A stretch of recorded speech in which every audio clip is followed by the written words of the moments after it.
So you think you're going to heaven. How do you think you're getting there? You know, if you say, well, I'm a good person, good is a very relative term. Good compared to other people? Because that's not the standard for heaven. God is altogether perfect and holy. So if we're going to get to heaven by goodness, we'd have to be 100% good 100% of the time in what we do, in what we say, and in what we think. So being good does not get us to heaven. And the other thing that I'd like to point out is that heaven is God's home. It's where God lives.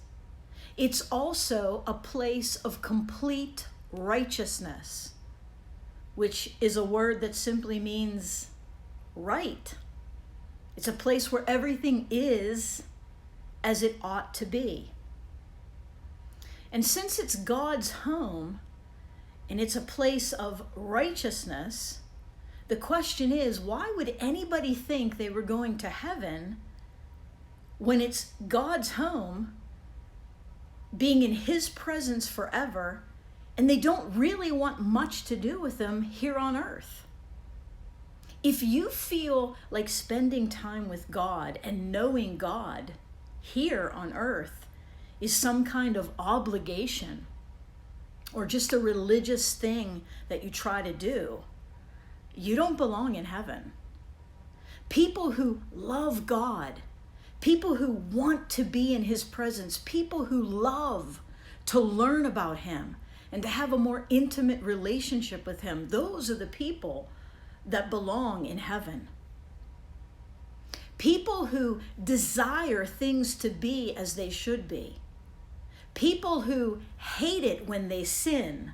Even though they fail, they hate it when they sin. People who long to please God.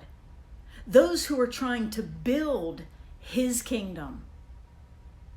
They're the ones that belong in heaven. And so if you want to get to heaven, you need a total remake of yourself. And we can't do that for ourselves, but God can do it for us. If you go to God in all sincerity and say, I need completely remade, I need you to make me into a person who wants to be with you, God will do it.